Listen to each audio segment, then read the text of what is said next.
Good morning, everyone. We welcome you this morning to the Unitary Universalist Fellowship of Northern Nevada, where it is our mission to grow together in love, faith, justice, and joy. My name is Linda O'Neill, and my pronouns are she and her.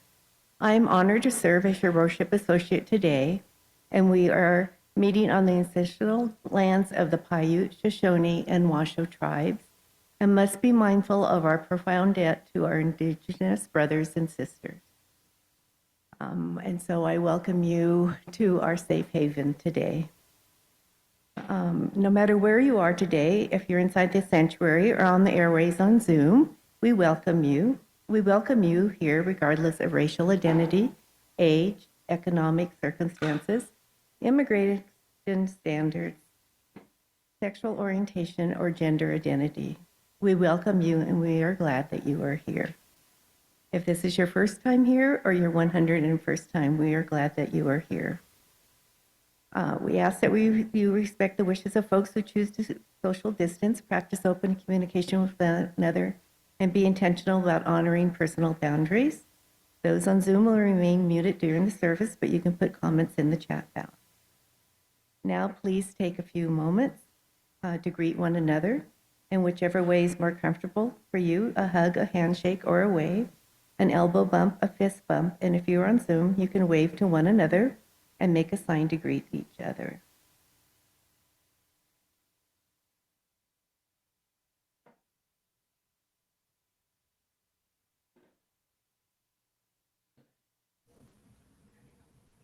Yeah. Hello. Hello, everyone. Hello, everybody. Hello. Hi. Hi. Leah, I have the things ready for Charlotte. Whenever you want to come pick them up, just give me a call, let me know. All right. You're unmuted. I mean, you're muted. That's okay. Nope. You want to come say hi? Nope.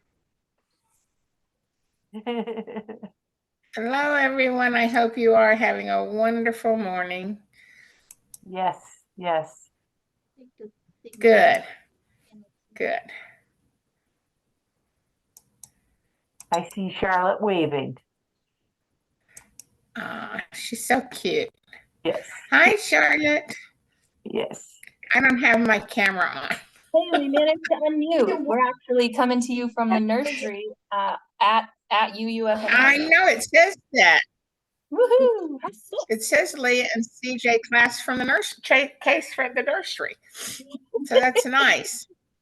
We're on my phone, hanging out with teacher Carrie in the background. Ah, very nice. I do wish they had the service on in the nursery, broadcast at the same time. But this is a good workaround. I do like that. They were going to work on that because I suggested that quite a few months ago. Oh, that they have like a screen in there that would be on the Zoom call, kind of a thing. So I don't know. Probably got sidetracked by other important things. Yeah. I usually don't meet after the service. I'm having a lot of difficulty with my back. So I'm not trying to ignore people and stuff. It's just I can only sit for so long for a while. So it takes forever to get to the pain management specialist. CJ, you look like you're having a good time. Oh, are you wanting to be called Charlotte now? I can see she's very busy. Remember, you can sign up for our newsletter that keeps you informed of all the activities here at UUFNN. Those in person can gather in the meeting room can gather to meet in the gathering room after the service, and those on Zoom are welcome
Good morning. As we gather on this special holy day known as Fall Back. My name is Chris Pecars, he, his, him, and it is my pleasure today to serve as your worship leader. Our topic for November is change. Change is all around us, a constant waterfall. Change happens in each and every one of our lives, every day, from children growing up to ourselves growing older. New jobs, promotions, retirements, new love, marriage, divorce. Our fellowship is changing as we move from the retirement of Reverend Karen to our next minister, and UUA is changing how the overall guiding principles and purposes of Unitarian Universalism are defined. Most of the change I just talked about is what I would call visible or obvious change, but change often looks unseen. It happens when we aren't watching. When I was an MBA student at UNR, one of my favorite classes was managing change. The crux of the class was that change, in this case change in marketplaces or the business environment, was inevitable and in many ways unforeseen and unstoppable. And the best a company could do was to react and adapt. For example, Steve Jobs recognized that the music listening audience was moving away from the classic album-based format that the major labels produced, and pirate services such as Napster were building the streaming pick-and-choose music market that the listeners wanted. Jobs created the iPod and the Apple Music Store, essentially moving music streaming from the black market and making our modern entertainment on demand streaming services possible, not only for music, but for podcasts, television shows, games, and movies. Now, some vinyl aficionados may think this is a change for the worse. Others may feel that creative content makers are getting paid even less money, while the gatekeepers such as Amazon, Apple, and Google are getting richer. But my point is that what consumers originally wanted was streaming, and they were willing to go through pirating services to get it. And the major music labels just didn't understand or even acknowledge that that change was coming. In today's service, we'll be talking about smaller personal change. We'll leave the big C changing the world stuff for later. For both Linda and myself, our stories are centered on change around living with disability. Now, let us light the shining symbol, the chalice, the shining symbol of Unitarian Universalism. Note the Holy Mass.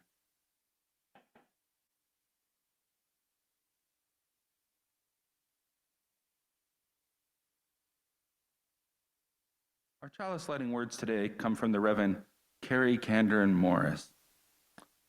Here we have come into this sacred space, quieter now with our readiness.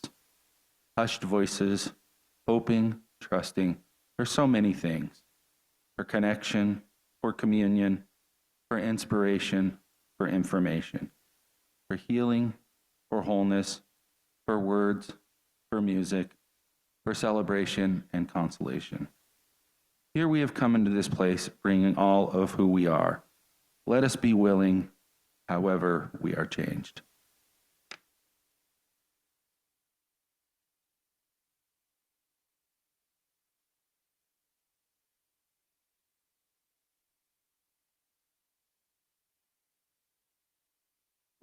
Hi, I'm Rosie Elwing, and I am the interim music director here at UUFNN, and I will be filling in for Nathan today in our story for all ages.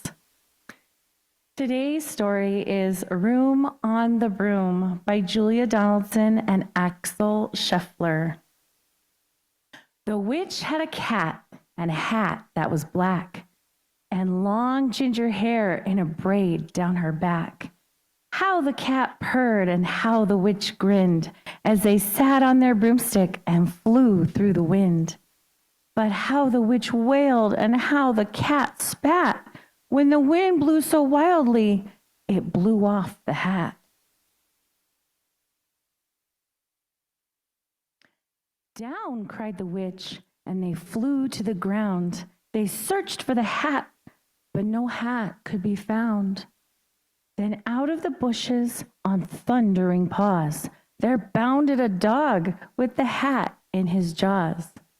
He dropped it politely, then eagerly said, as the witch pulled the hat firmly down on her head, I am a dog as keen as can be. Is there room on the broom for a dog like me? Yes, cried the witch, and the dog clambered on. The witch tapped the broomstick, and whoosh, they were gone. Over the fields and the forests they flew. The dog wagged his tail, and the stormy wind blew. The witch laughed out loud and held on to her hat, but away blew the bow from her braid, just like that. Down, cried the witch, and they flew to the ground. They searched for the bow, but no bow could be found. Then out from a tree with an ear-splitting shriek, there flapped a green bird with the bow in her beak. She dropped it politely and bent her head low, then said as the witch tied her braid in the bow, I'm a bird as green as can be.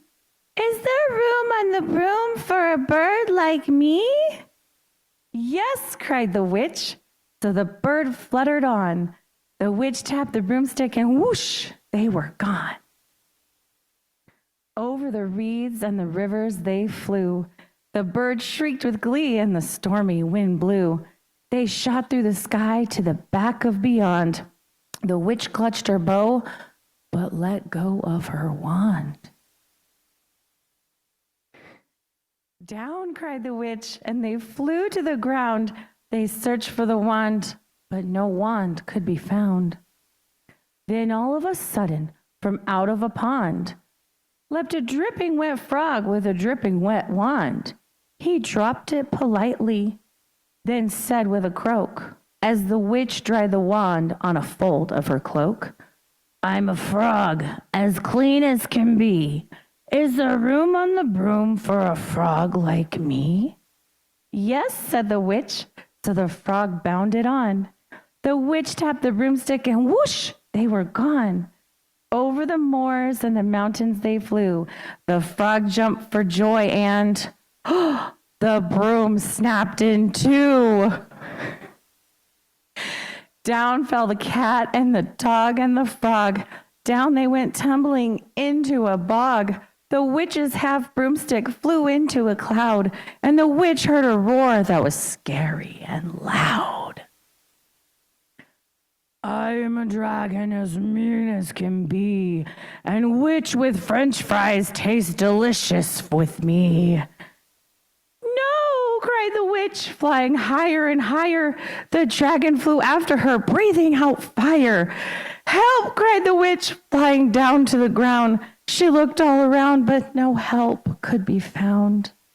The dragon drew near with a glint in his eye and said, just this once I'll have witch without French fries. But just as he planned to begin on his feast, from out of a ditch rose a horrible beast. It was tall, dark, and sticky, and feathered and furred. It had 4 frightful heads. It had wings like a bird. And its terrible voice, when it started to speak, was a yowl and a growl and a croak and a shriek. It dripped and it squelched as it strode from the ditch, and it said to the dragon, Buzz off, that's my witch. The dragon drew back and he started to shake. I'm sorry, he sputtered. I made a mistake. It's nice to have met you, but now I must fly. And he spread out his wings and was off through the sky. Then down flew the bird and down jumped the frog. Down climbed the cat and whew, said the dog. And thank you, oh thank you, the grateful witch cried. Without you, I'd be in that dragon's insides. Then she filled up her cauldron and said with a grin, find something, everyone, throw something in. So the frog found a lily, the cat found a cone, the bird found a twig, and the dog found a bone. They threw them all in, and the witch stirred them well, And while she was stirring, she muttered a spell. Iggity, ziggity, zaggity, zoom. Then out rose a truly magnificent broom. With seats for the witch and the cat and the dog, a nest for the bird and a pool for the frog. Yes, cried the witch, and they all clambered on. The witch tapped the broomstick, and whoosh, they were gone.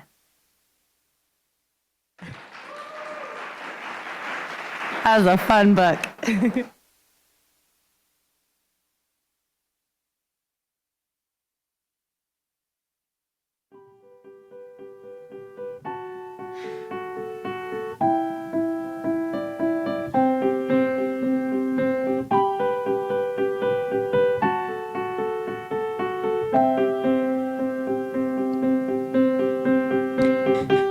I close my eyes and I can see a world that's waiting up for me that I call my own.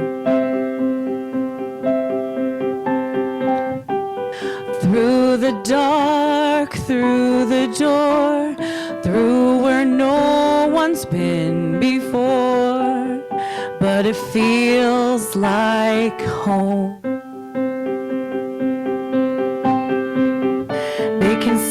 They can say it all sounds crazy.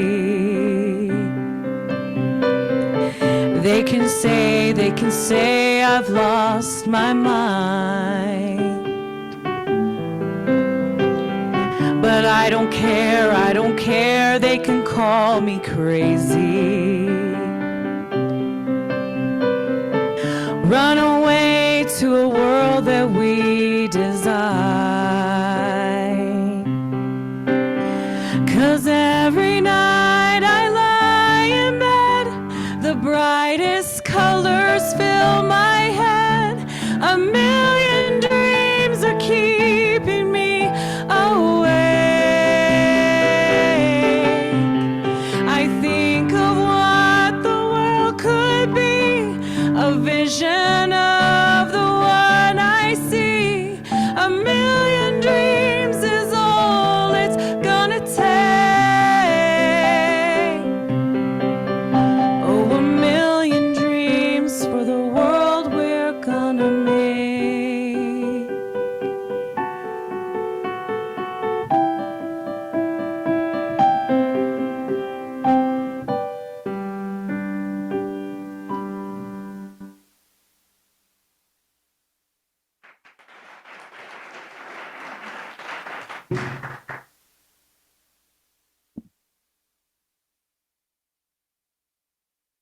So today, Chris and I are going to be talking about disabilities and the change that it has caused in our life. When we look at the word change, it has many meanings. I will be using these words to describe change when sharing with you the story of my youngest daughter. Change implies making an essential difference, often amounting to a loss of an original identity. We were anticipating the adoption of our third child. We had applied several months ago to adopt again, and as always, we waited for the treasured phone call. My husband received that phone call at his office and brought the news to me and our other adopted children. We were asked to adopt a little girl from Las Vegas that was 2 years old. In her young life, she had been left several times with strangers and in group homes and foster care. She had a total of 14 different placements before she was adopted by us. She was the size of a 1-year-old. I was excited. However, our other adopted children had been adopted as infants, so to adopt a 2-year-old was different for us, and yes, a little concerning. After a few minutes in thought, we were so excited to meet her and give her the forever home she deserved. We spent the day with this wonderful 2-year-old. She was happy, engaging, and cute, and we gathered her into our arms to take her home. As a child development specialist, I was concerned about her past and age. However, at the airport while eating lunch, she ate an apple that looked almost as big as her, and I knew we would all be okay. Her name was Tamika, and we kept her given name because she had had that name for 2 years. As with all children, the early years went fast, and she accomplished grade school with some help and moved on to middle school. She was 12 years old, and we were proud of her, and our hope for her was positive. And we were happy that she had joined our family. She was a great big sister to her baby brother that we had adopted from the Philippines. Change, loss of what was, future hopes and dreams. Tamika, at the age of 12, developed life-threatening seizures. After many trips to the University of San Francisco Medical Center, Tamika was diagnosed with fetal alcohol syndrome, and this diagnosis explained the onset of seizures. She continued to have seizures and slowly lost physical and cognitive skills. Change, loss of original identity, or having to accept a substitute for one thing or another. The following school years were difficult for our family and for Tamika. There were times that her medication kept her from having seizures. However, with a growing brain, it was difficult to keep the seizures away. Our whole family was impacted by her diagnosis, and we all slowly lost our identity as a family. To many people, Tamika appeared normal and was questioned by older adults why she still lived with us. Although our other 3 children had been successful, we were often looked upon as failures as parents. People would ask Tamika her age with questioning eyes. She still resides with me and has been a comfort for me. She's also a great dog lover, and our dogs love her. Tamika is doing as well as expected, but with change and ongoing seizures, she struggles with life on a daily basis. She now has developed seizure storms, which caused this last month of October many ER visits and hospital stays. We are working to stabilize her, and she is better. When reflections come into play, I always think of change, most important perception of Tamika and our family, enduring judgmental thoughts from others, loss of privilege as others could be of danger to Tamika as she has lost social skills and the afterthought of what could have been. And I just want to talk a bit about fetal alcohol syndrome, or FAS. It's caused by the mother drinking during pregnancy. The syndrome was first discovered in the early 1970s, therefore outcomes for these people are poor. Life expectancy is mid-30s into early 40s. It has been noted that drinking during pregnancies can cause more harm to the fetus than drug use by the pregnant mother. Thank you for letting me share my story as a mother of a disabled adult and how changes, judgments by others, and privileges affect Tamika and our family on a daily basis. Disabled people are in a group that suffers from lack of understanding by others.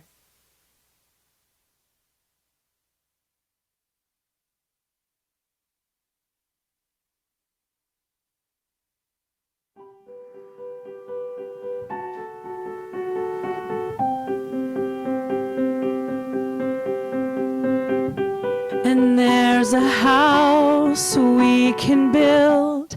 Every room inside is filled with things from far away.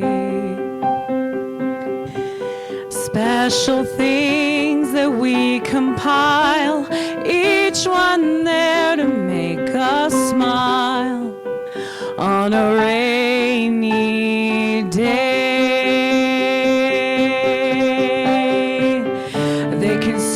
They can say it all sounds crazy. And they can say we've lost our minds. But we don't care, so call us crazy. We can live in a world that we design.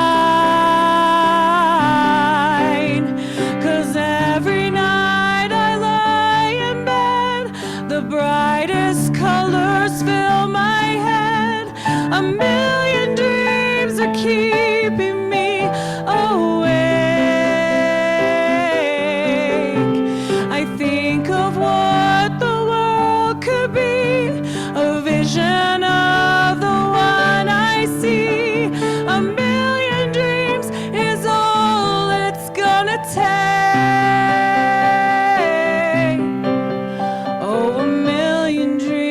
For the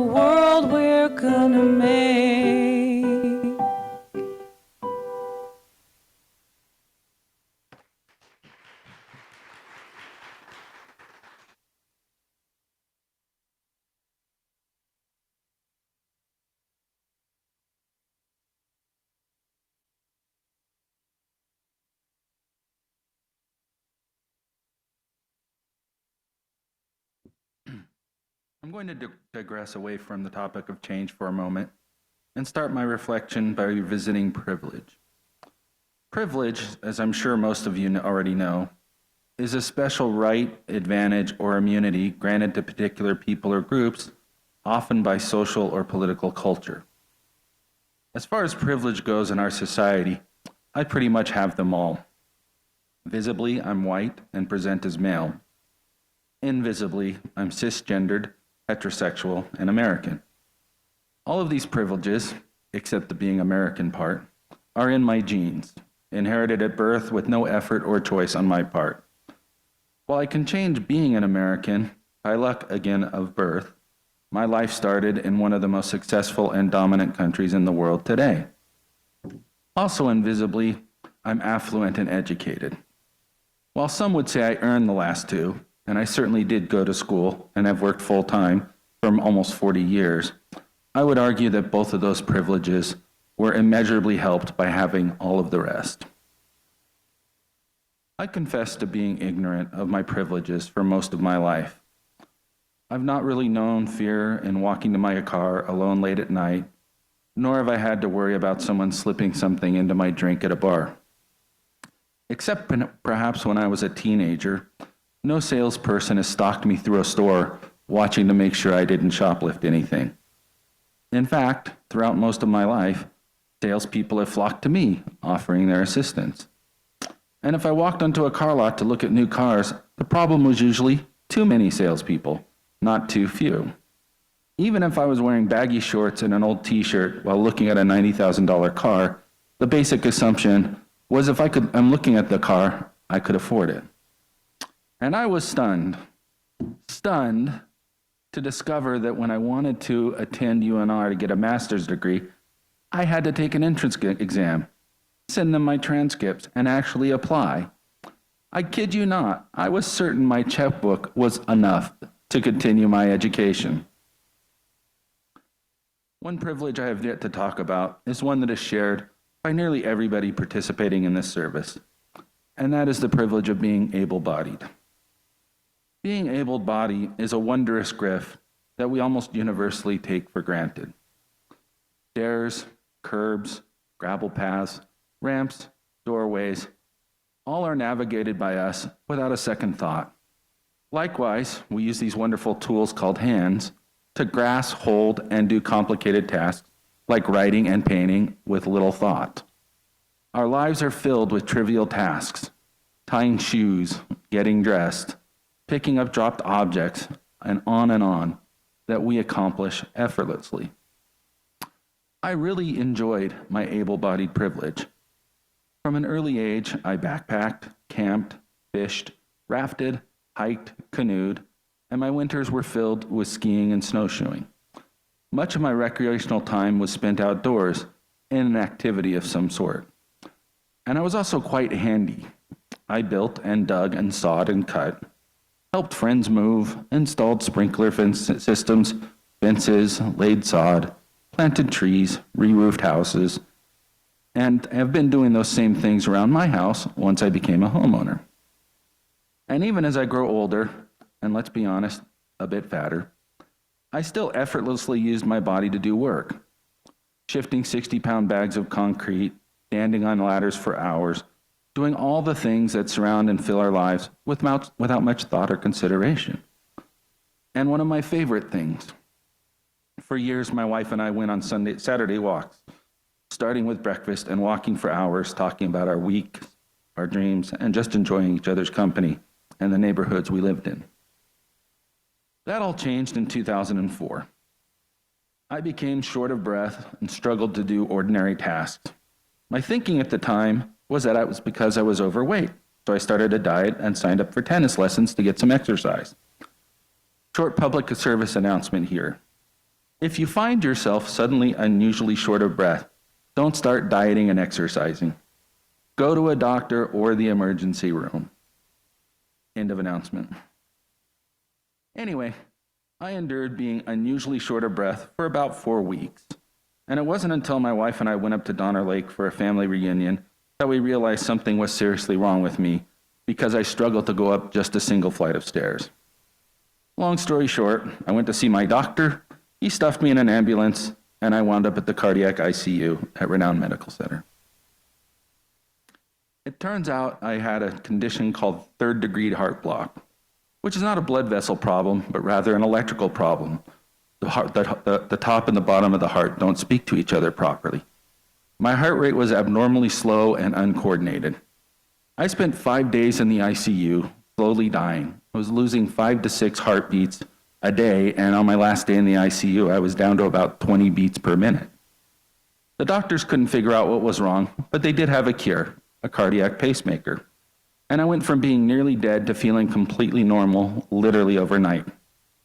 Unfortunately, that didn't last. A couple of years later, I was back in the hospital, this time with heart failure. And after that, the electrical system in my heart went completely haywire. I received a cardiac ablation to quiet the electrical storms and got an implanted defibrillator, which, while we're talking about it, has saved my life 4 times from fatal heart arrhythms. I was eventually diagnosed with an autoimmune disease called sarcoidosis. The cause of sarcoidosis remains unknown. It's not a lifestyle disease caused by obesity or smoking or something similar, nor does it appear to be an environmental disease caused by pollution or living in urban environments. Ironically, my privilege of being able-bodied was taken away as mysteriously as it had been originally granted. As you can probably guess by my stage prop here, the damage this disease has now progressed into my lungs. While I am fortunately in remission at the moment, the damage the disease has done is permanent. My heart function is about 40% of normal, and my lung function 52% of normal. So as I stand here today, I am basically half the person I used to be. This month's topic has changed, and we finally arrived there. When I talk about my health story, the obvious conclusion is that this must have been a big change for me. But the reality of living this experience over almost 20 years is that it's been small change after small change. It turned out to be a slow motion process of repeated recognition that things kept changing. I spent years of grieving and mourning over and over again as I noticed things dropping out of my life bit by bit. It started with no more backpacking, then no strenuous hikes, the end of winter sports, doing smaller household chores, no big projects. Until I went on oxygen, most of these changes were invisible to the outside world.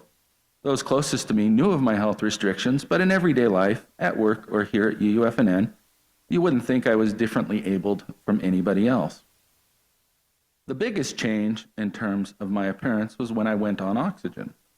The difference was now I was now visibly disabled, and for the first time, I really realized that I had lost a privilege.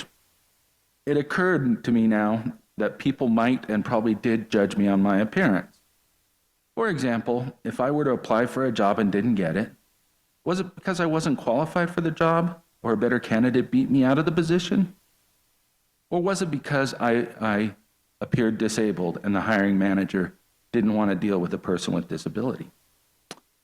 It also occurred to me that I'm now at a higher risk of being a victim of crime. 97% of all disabled people at some point in their lives are victims of a violent crime.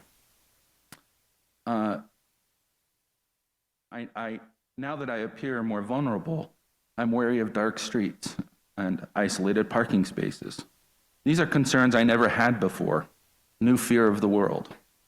For many people, these kinds of concerns have been their lived life experience, and I'm not asking for your commiseration or sympathy, but now I get what being on the other side of a privilege is like, more so now than at any other point in my life. I hope this hasn't come off as too much of a woe is me kind of story. There are many people with disabilities, many people with disabilities more serious than mine. And there has been some unexpected good in my journey. First off, it brought me here.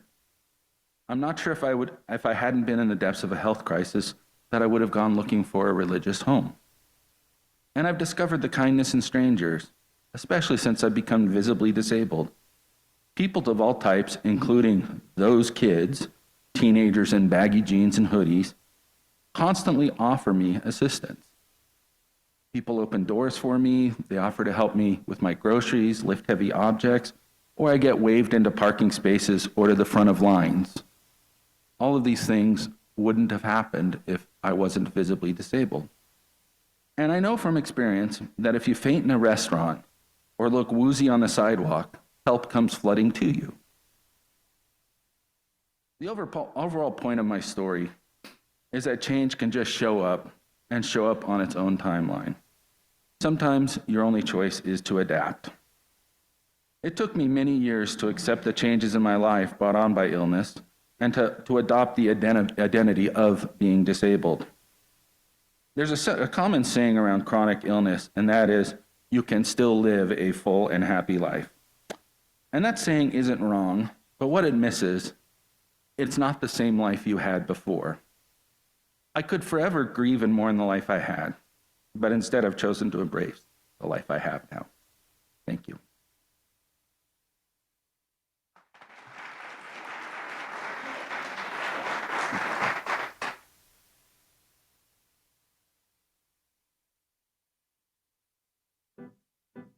However big, however small, let me be a part of it all. Share the world with me.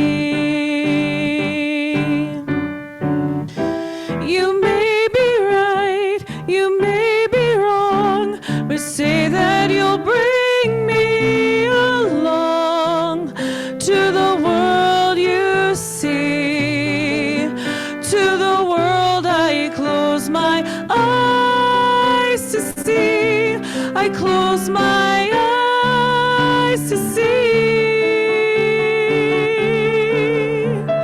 Every night I lie in bed, the brightest colors fill my head, a million dreams are keeping me awake. I think of what the world could be, a vision of the one I see. A million dreams is all it's gonna take.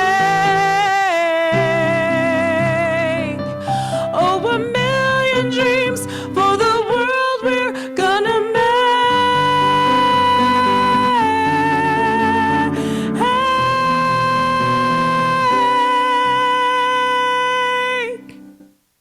For the world we're gonna make.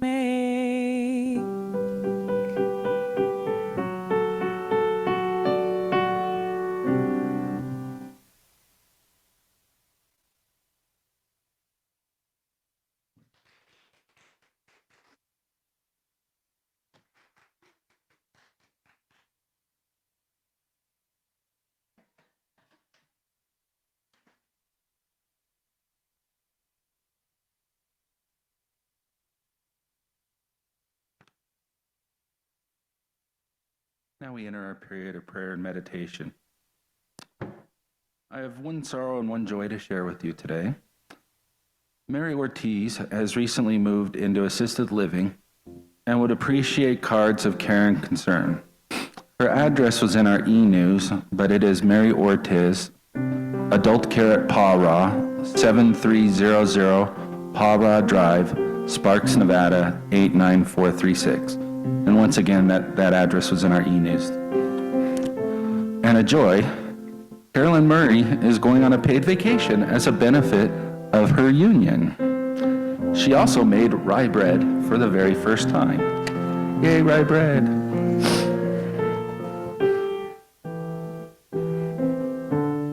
We gather this morning as a covenanted community of seekers, coming together in a rainbow of diversity, united by our conviction that this world can be changed through compassion, forgiveness, acceptance, and courage. And by changing, we do not mean restored to some mythical, original purity, but brought to a new place with greater wisdom, wholeness, and liberation than could have been envisioned before.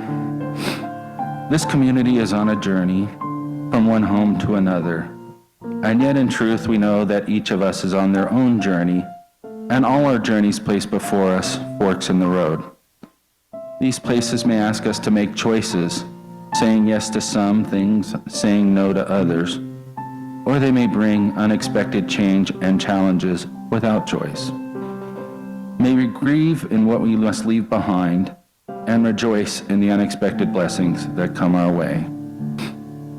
It is our calling to accept these things as a testament to our strength and our fragility, and to trust in ourselves, even as we fear the unknown, even as whispers of beloved memories draw us deep into our own hearts, even when we see more clearly where we have come from than where we are going.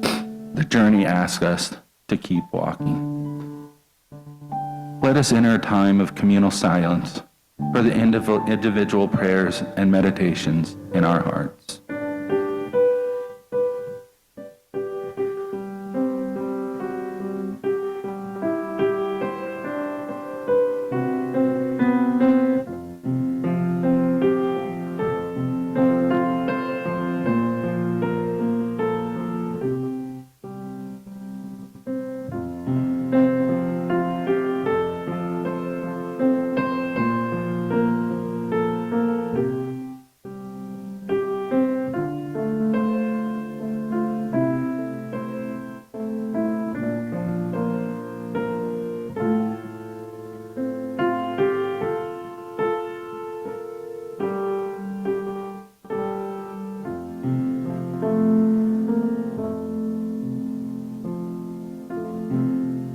We close with one hand on our heart and one hand opening our love to the greater world.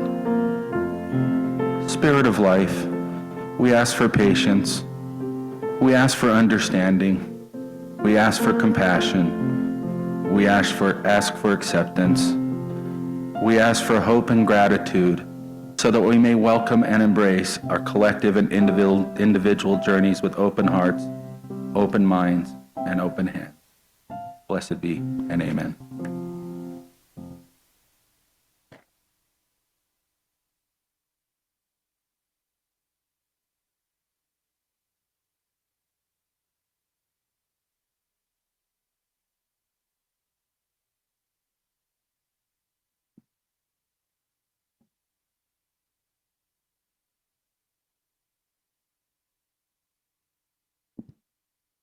This is the time in our service when we now take an offering that allows us to exercise that all-important generosity of spirit, an offering that will support this self-supporting church, and as many ministries, the gifts of the congregation will be most gratefully reserved.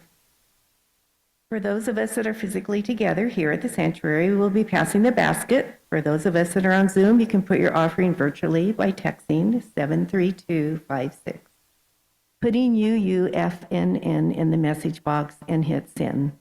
Then follow the instructions to provide your offering. You can also mail a check to the office at 780 Del Monte Lane, Reno, 89511. The slickest and cleanest way to donate is to sign up for the automatic giving. Contact the office and Carol will sign you up for automatic giving. Contact the office and Carol will send you an automatic draft authorization form or pull it from the red side. Here at UUFNN, each month we also give folks an opportunity to share our generosity by sharing with a designated nonprofit. The Share the Plate recipient for November is Amplify Life. The mission of Amplify Life is to improve the lives of teens and adults with disabilities of all kinds.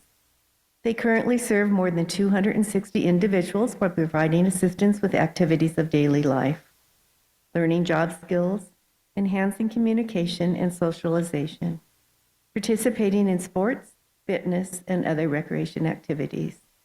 Additional benefits to participants include programs in team building, creative expression, opportunities, becoming independent, and improving their self-image. Amplify Life also runs Camp Lots of Fun, an overnight experience held every summer which gives adults with disabilities 5 nights sleeping in cabins, hiking, swimming, and enjoying the great outdoors. In addition, they offer respite for parents and caregivers of disabled individuals. I would now like to invite Nancy Oakley to tell us about her husband's participation in this organization.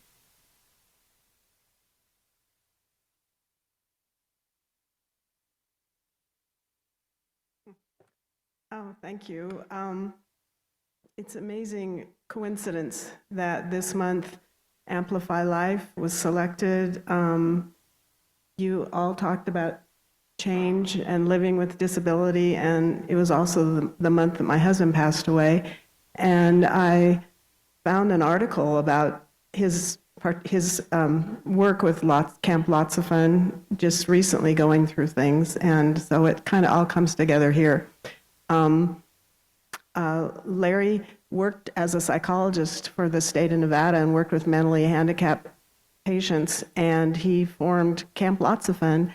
He formed a nonprofit organization, and that nonprofit organization, which changed a couple and evolved, is now Amplify Life. And he was so proud, and we were so proud of him to be the executive director for over 20 years. And he loved the work. Every year he went up to Lake Tahoe with campers, and they had a wonderful experience. And now it's so amazing to see that it has grown to become such a wonderful organization. So I'm just happy to ask you all to share your generosity, and this seems to me a really wonderful attribute for my husband as well. He would be so proud to see how Amplify Life has grown and that it has our support. And I also want to say that our own Jackie Raleigh was a counselor at Camp Lots of Fun. Linda Bowman said she spent the longest 2 weeks of her life as a nurse at Camp Lots of Fun. It was quite an experience. My kids were little. We went up and participated, and it was just a wonderful experience for many years. And also, I just want to, as I look out at this wonderful group of people, I want to thank you so much for helping me get through these past few weeks. I've had food, I've had cards, I've had visits, I've had calls. This is a wonderful, wonderful caring congregation, and I know I just love you all so much, and thank you.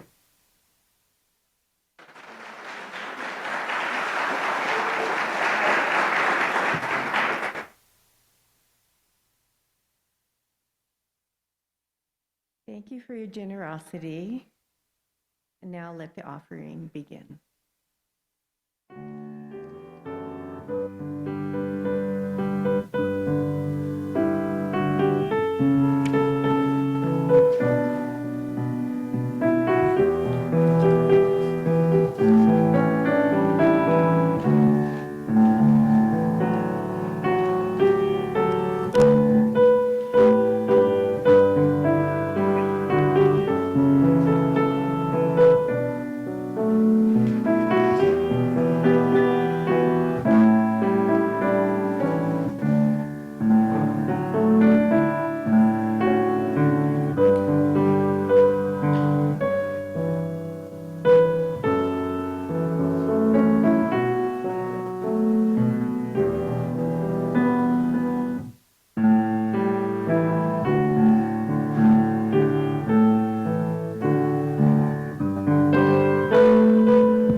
To the work of the fellowship, which is helping people in love, faith, justice, and joy, we dedicate ourselves, and these are offerings.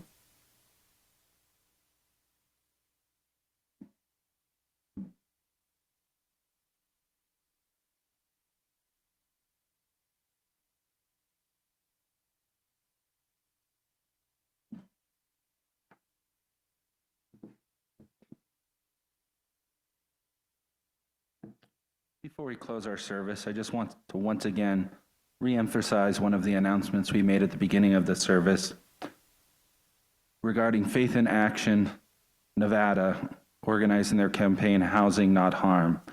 This is in opposition to a proposed county ordinance making on illegal encampments that were brought forward by the Washoe County Sheriff's Office last December.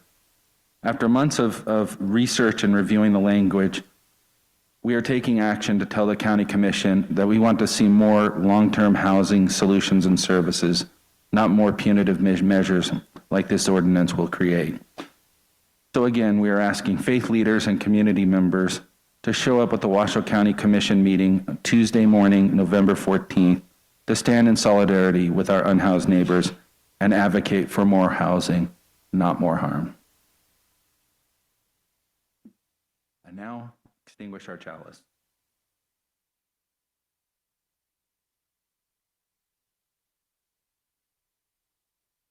I offer these closing words. Embrace the places of change, the places of struggle, where the rivers of our lives run wide and fast, and we hold on, and grow. Embrace the places of connection, the places where we unite, where hands, touch souls, touch minds, and in awareness, we change all of our lives.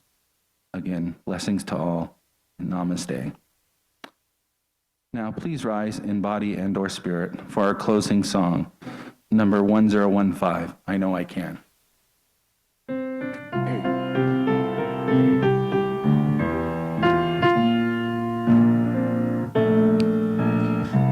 Though days be dark with storms and burdens weigh my heart, though troubles wait at every turn, I know I can go on. When sorrow heals my soul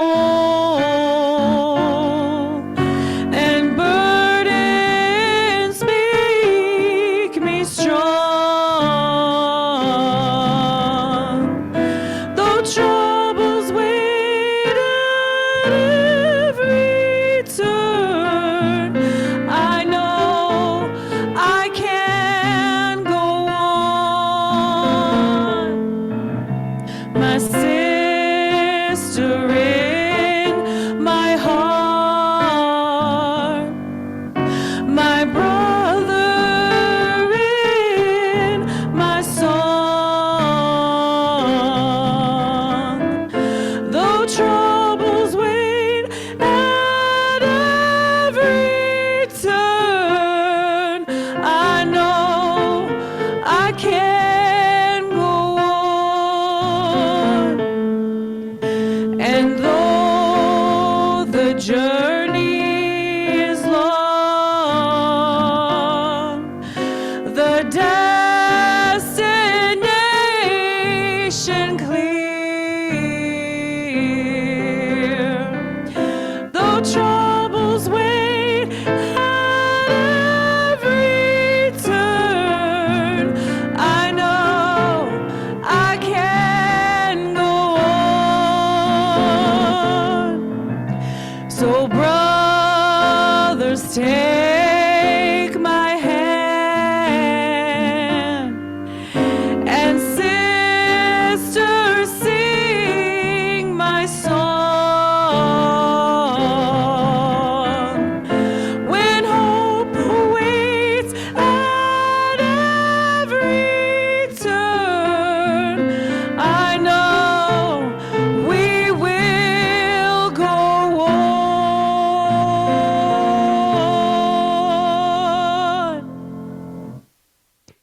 Thank you for joining me in singing. Have a lovely rest of your Sunday. Thank you.